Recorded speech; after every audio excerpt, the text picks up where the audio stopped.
Hey everybody, Shoebox Legends here. Thanks for joining me today for a video response episode. So this is going to be a VR for Steve Speaks, a channel that I enjoy quite a bit. Steven's been at it here on YouTube for a few months or maybe even longer. I really like his approach to collecting and the hobby and the fantastic content that he creates over there on his channel. I've been subscribed for some time and I make sure to check out every video.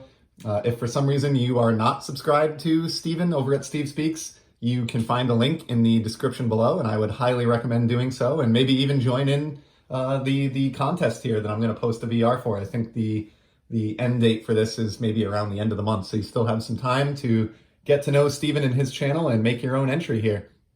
He's got a couple of great prizes that he's giving away. So this is a contest to celebrate 250 subscribers for Steve Speaks, which is a significant milestone. I do want to say congratulations, Steven. That's very significant and certainly well-deserved. And look forward to following your channel into the future to, 500 subscribers or 1,000 and beyond. And basically the rules for engagement here were pretty simple. You just need to first and foremost be subscribed to Steven's channel, which again, I have been for some time anyway. And then secondly, you need to record a video response that features 5 favorite cards from your collection. So just to clarify, these don't need to be, the 5 oldest cards or the 5 highest graded cards or the 5 most valuable cards or anything like that. You just have to pick 5 favorites and kind of explain why you chose those cards. Actually, this ended up being a little bit overwhelming for me just because I collected for about 15 years as an adult prior to starting my YouTube channel recently. And so the result of that is that I have tons of cards here in my home hobby room / home office, and it's very, very hard for me to pick a favorite. So many of them I consider quote unquote favorites that it made this a little bit difficult, but I think I did an okay job here. And basically what I did to make the decision-making process a little bit easier on myself is I tried to keep this to 5 cards that are significant to me in terms of my history and timeline in the hobby, or that are tied to a really good positive memory that I have related to collecting. So we'll take a look at the 5 cards. You see them laid out in front of you here. I used some Topps Kids wrappers that I had around to cover up the 2 slabs on either side, and then the 3 in the middle are just raw cards in Ultra Pro one-touch holders. I think only one of the 5 has been shown on the channel here before, and the other 4 will be new. So without further ado, I'll start revealing these, and we'll just give a quick explanation of why I chose each of them. So first we have the card that I have shown off on the channel before. This was actually featured in my very first video, and that is my 1954 Topps Hank Aaron rookie card that you see there. This was an easy choice to include because Hank has been a favorite player of mine since my early childhood days.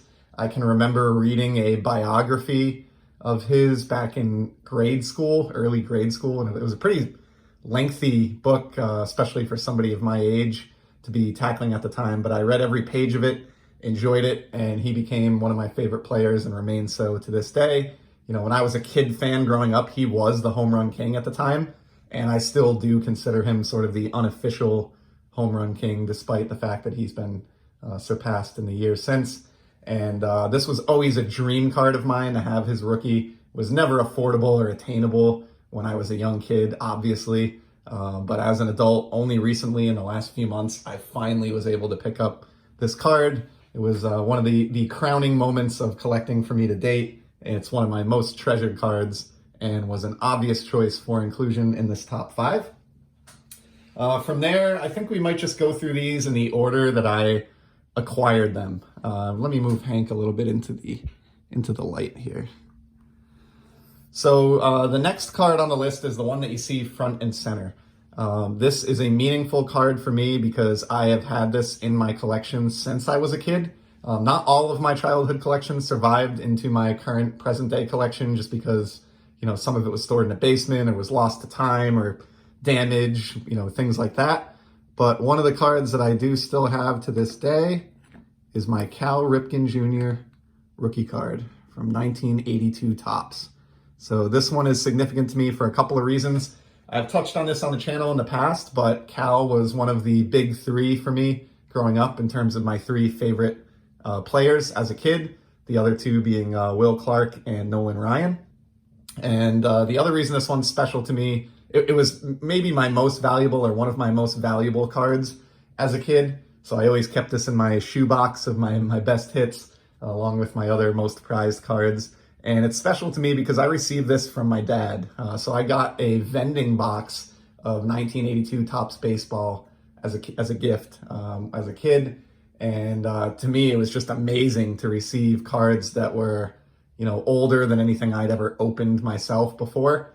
And of course, I knew even back then as a young kid that the card that I wanted to be finding in that box more than any other was of course Ripken's Rookie that you see here, and was fortunate enough to pull this nice mint copy in that box. And so I still can remember to this day sort of like the feeling of elation that I had when I thumbed across this one in the stack and realized that I had pulled my very own Cal Ripken Jr rookie card.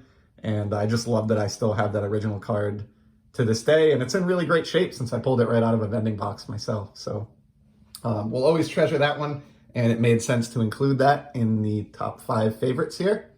Next up is another childhood card. So this was my very first ever TTM attempt. So back in the early 90s, I played youth hockey with my 2 younger brothers. We were huge, rabid hockey fans, collected hockey cards like crazy. And the guy that I idolized, above all other players, like so many kids did, was Wayne Gretzky.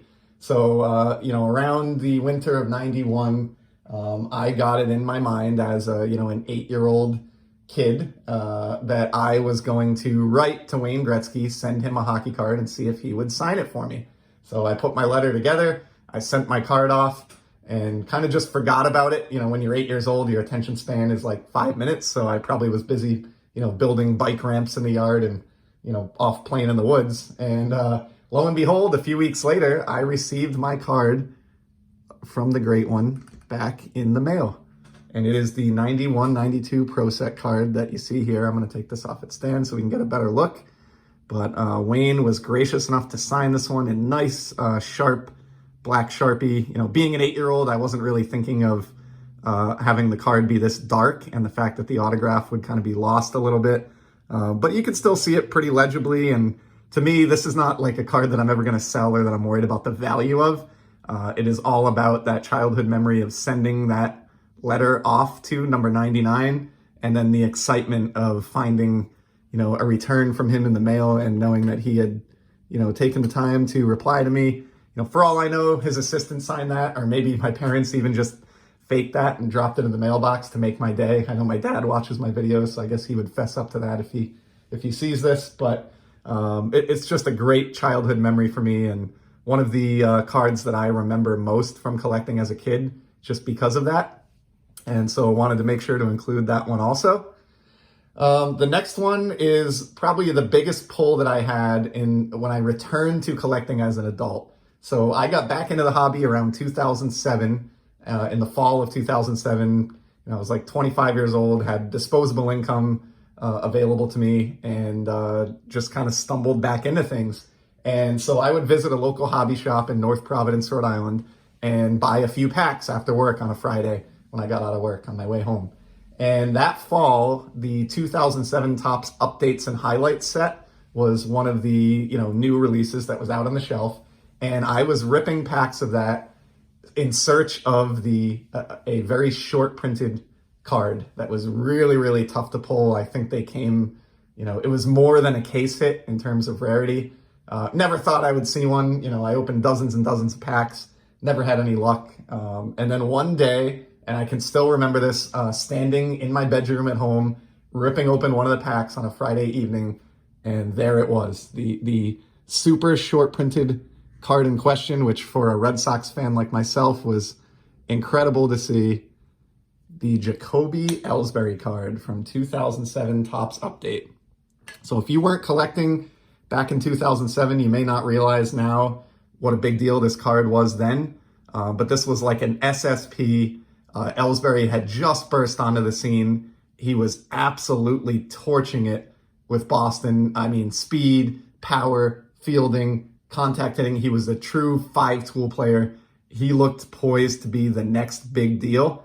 And this card was huge. I don't know if it still is. Obviously Elsberry ended up not really following in the trajectory that he looked like he was going to be going down in those first few years of his career. Still a solid player for many years, but he never really replicated those early career numbers. So again, I chose this one not because it's valuable, but just because it gave me that feeling of excitement when I pulled this card from a pack and felt just like it did when I pulled a significant card as a kid. And so this is definitely one of the cards that really got me hooked back into the hobby. And I just, to this day, have really good memories of pulling that one out of a pack and getting a really rare hit like that, which was just too cool. And so I've kept that one to this day, and I thought that would make sense to include in my list here, just because, again, it really is what rejuvenated me as an adult collector and got me excited about collecting all over again, which has lasted to this day. And then the fifth and final card that I chose, and again, this was so difficult to do, but when I was a kid, there was a couple players who, if you had a playing era card of these guys, you were like a legend among my childhood friends. Hank Aaron would have been one of those, who we talked about earlier in the video, but another one of those guys, which I'm sure was the case for so many of you in different parts of the country where you grew up, or the world even, was Mickey Mantle. He was the guy, much like Mike Trout is today, just revered in the hobby, on the cover of magazines, and just, sort of an iconic name in the history of sports, one of the most appreciated and beloved athletes of his time. And I just absolutely adored the vintage Mickey Mantle cards. I had a friend who lived across town whose father had like 2 or 3 playing era Mantles in, those really thick screw down acetate cases. And I thought that was just the greatest thing ever when he brought those out and we were able to look at those. And I vowed back then as a kid that someday I would own my own playing era Mickey Mantle card. Well, fast forward to all the way to 2018, and somehow, despite getting back into collecting over a decade prior, I still had never acquired an actual flagship base card of Mantle from his playing days. And I finally put that to bed at the very end of 2018, landed the first of the handful of playing era Mantles that I have, and it was the card you see here. His 1966 Topps release. Is this the most iconic, Mantle card that exists? Absolutely not. Is it the most valuable Mantle card that exists? Definitely not. Is it even the most valuable Mantle in my own collection?